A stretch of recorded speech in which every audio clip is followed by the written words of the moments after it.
Hello friend, मैं लक्ष्य Kumar LN के बोर्ड में आपका स्वागत है। आज की वीडियो में हम आपको जीव विज्ञान के चैप्टर नंबर 4 अनुवांशिक जैव विकास के बहुत ही महत्वपूर्ण ऑब्जेक्टिव क्वेश्चन बताने वाले हैं। इस वीडियो में हम आपको 20 महत्वपूर्ण ऑब्जेक्टिव क्वेश्चन बताएंगे। पिछले वीडियो में हमने अनुवांशिक जैव विकास के 3 पार्ट में वीडियो बना चुके हैं, तो वीडियो का स्किप मत कीजिएगा, वीडियो को शुरू से अंत देखिएगा। तो चलिए स्टार्ट करते हैं। क्वेश्चन 61, संसार में मानव की कितनी प्रजाति है? यहाँ बताना संसार में मानव की कितनी प्रजाति है।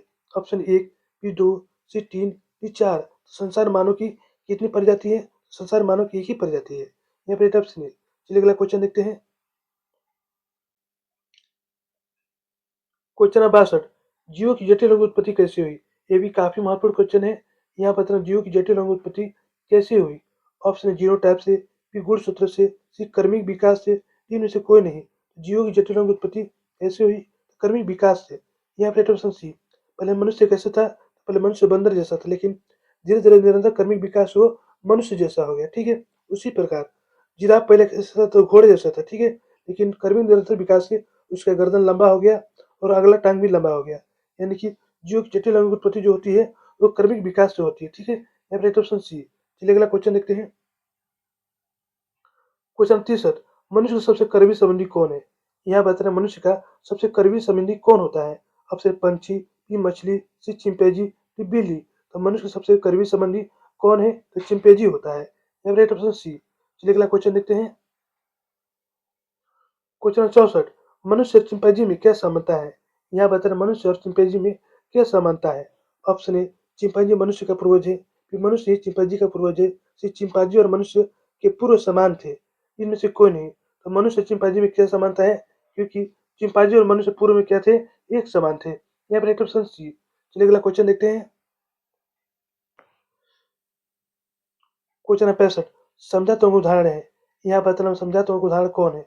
ऑप्शन ए, हमारा हाथ और कुत्ते के अग्रपात, बी हमारे दांत और हाथी के दांत, डी आलू और घास के ऊपरी भूस्तरी, डी में सभी। समझाता हूँ उदाहरण कौन है? आलू और घास के ऊपरी भूस्तरी। यहाँ पर ऑप्शन सी। समझाता अंक किसे कहते हैं? विभिन्न जीवों के ऐसे अंग जो उत्पत्ति आधार में एक समान होते हैं, लेकिन उनके कार्य जो होते हैं भिन्न भिन्न होते हैं, उसे हम समझाता अंक कहते हैं। ठीक है, चलिए अगला क्वेश्चन देखते हैं।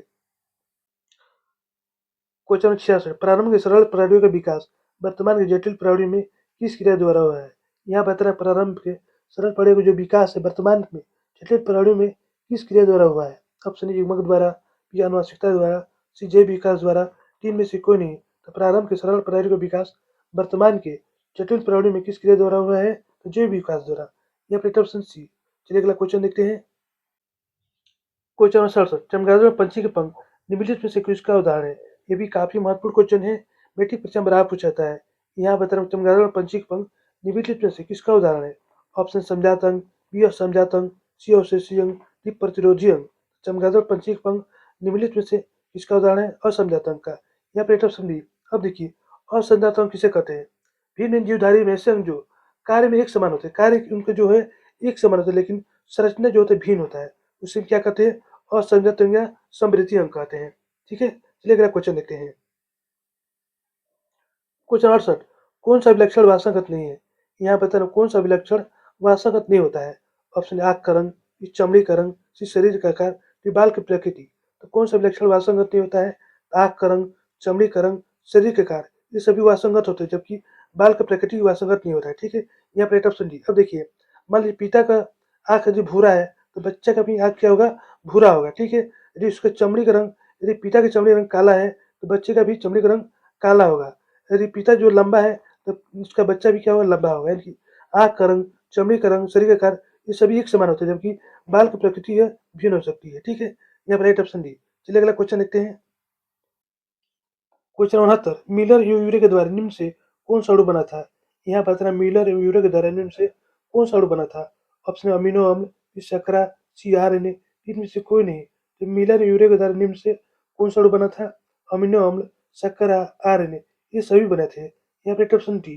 चलिए अगला क्वेश्चन देखते हैं। क्वेश्चन 70, कीटों का पंख और चमगादड़ पंख किस तरह का अंग है? यहाँ बता रहा हूँ कीटों का पंख और चमगादड़ पंख किस तरह अंग है। ऑप्शन समझात अंग, बी अवशेषी अंग, सी समृद्धि अंग, इनमें से कोई नहीं। तो कीटों का पंख और चमगादड़ पंख किस तरह का अंग है? समृद्धि अंग है।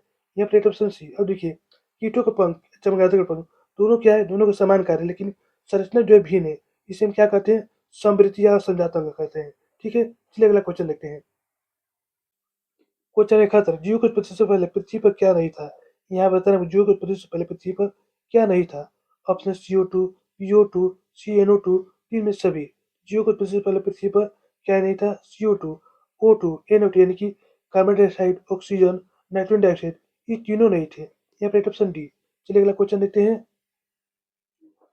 क्वेश्चन 72, अफ्रीकी मानव का सबसे निकटतम संबंधी कौन है? ये भी काफी महत्वपूर्ण क्वेश्चन है, मैट्रिक परीक्षा में बराबर पूछा जाता है। यहाँ बताना आपको अफ्रीकी मानव का सबसे निकटतम संबंधी कौन है? ऑप्शन चिंपैंजी, बी गोरिल्ला, सी बंदर, डी गिलहरी। तो अफ्रीकी मानव का सबसे निकटतम संबंधी कौन है? तो चिंपैंजी है। यहाँ पर ऑप्शन है। चलिए अगला क्वेश्चन देखते हैं। क्वेश्चन 73, जीव की उत्पत्ति से पहले पृथ्वी का वातावरण अपचायक क्यों था? यहाँ बताना आपको जीव की उत्पत्ति से पहले पृथ्वी का वातावरण अपचायक क्यों था? ऑप्शन ए, प्रकाश संश्लेषण में ऑक्सीजन छोड़ने वाले जीव नहीं थे। बी, ऑक्सीजन की भरपूर मात्रा थी। सी, वनस्पति पनप चुके थे। डी, इनमें से कोई नहीं। जीव की उत्पत्ति से पहले पृथ्वी का वातावरण अपचायक क्यों था? क्योंकि प्रकाश संश्लेषण में ऑक्सीजन छोड़ने वाले जीव नहीं थे। ठीक है, यहाँ पर ऑप्शन है। चलिए अगला क्वेश्चन देखते हैं। क्वेश्चन नंबर 74, जैव विकासवाद के अलावा डार्विन ने किस पर शोध किया? यहाँ बताना जैव विकासवाद के अलावा डार्विन ने किस पर शोध किया? ऑप्शन ए, आनुवंशिकता पर, बी पोषण और पाचन पर, सी पृथ्वी की व्यवस्था बनाने में केंचुओं की भूमिका पर, तीन में से कोई नहीं।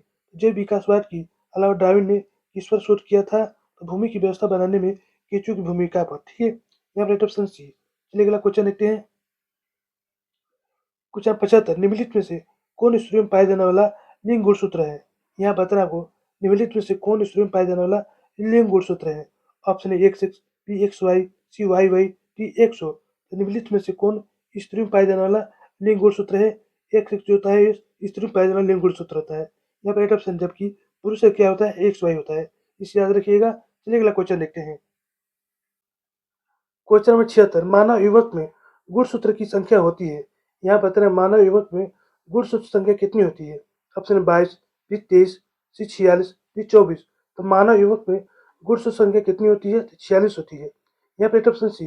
यहीं पर पूछा जा सकता है कि मानव युवक में गुणसूत्र कितनी जोड़ी होती है? 23 जोड़ी होती है। ठीक है, 23 जोड़ा और टोटल 46, इसे याद रखिएगा। चलिए अगला क्वेश्चन देखते हैं। क्वेश्चन 77, लिंग का निर्धारण होता है। यहाँ बता लिंग का निर्धारण कब होता है?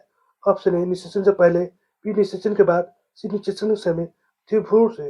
लिंग का निर्धारण कब होता है? तो लिंग का निर्धारण जो होता है वो निषेचन के समय होता है। ठीक है, यहाँ पर ऑप्शन सी। चलिए अगला क्वेश्चन देखते हैं। क्वेश्चन 78, मनुष्य के 22 जोड़े गुणसूत्र को क्या कहते हैं? ये भी काफी महत्वपूर्ण क्वेश्चन है। यहाँ बताना मनुष्य के 22 जोड़े गुणसूत्र को क्या कहते हैं?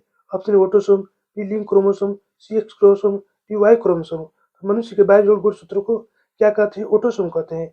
यहाँ पर ऑप्शन है 22 जोड़ा ऑटोसोम होता है, जबकि एक जोड़ा क्या होता है? लिंक क्रोमोसोम होता है। दोनों मिला के कितना हो गया? 23 जोड़ा हो गया। ठीक है, चलिए अगला क्वेश्चन देखते हैं। क्वेश्चन 79, अगर संतान के पिता से एक गुणसूत्र वंशगत हुआ तो उसका लिंग क्या होगा? यहाँ बताना होगा अगर संतान के पिता से एक गुणसूत्र वंशगत हुआ तो उसका लिंग क्या होगा? ऑप्शन ए, स्त्री, बी पुरुष, सी और बी दोनों, तीन में से कोई नहीं। अगर संतान के पिता से एक गुणसूत्र वंशगत हुआ तो उसका लिंग क्या होगा? अब देखिए, पिता का लिंग गुणसूत्र क्या होता है? XY होता है। ठीक है, अब मादा का XX होता है। इसमें लिखा है अगर संतान को पिता से X गुणसूत्र मिलता है, यानी कि X गुणसूत्र मिलता है और माता से X, तो क्या होगा? स्त्री हो जाएगा। यहाँ पे ऑप्शन है। चलिए अगला क्वेश्चन देखते हैं। क्वेश्चन 80, ड्रोसोफिला मेनिगेस्टर के नर और मादा में कुल कितने गुणसूत्र होते हैं? ये भी काफी महत्वपूर्ण क्वेश्चन है। यहाँ बताना है ड्रोसोफिला मेनिगेस्टर के नर और मादा में कुल कितने गुणसूत्र होते हैं? ऑप्शन 6 बी 8 सी 7 डी 6 8। तो ड्रोसोफिला मेनिगेस्टर के नर और मादा में कुल कितने गुणसूत्र होते हैं? 8 होते हैं। यहाँ पे ऑप्शन बी। तो दोस्तों, ये पर वीडियो समाप्त होता है। यहाँ पर आपको 20 महत्वपूर्ण ऑब्जेक्टिव क्वेश्चन बता दिए हैं, इसे अच्छे से याद कर लीजिएगा। यदि हमारी वीडियो आपको अच्छी लगती है तो लाइक सब्सक्राइब जरूर कीजिएगा, बेल आइकन जरूर दबाइएगा, जिससे नए वीडियो का नोटिफिकेशन आपको मिलता रहे। धन्यवाद।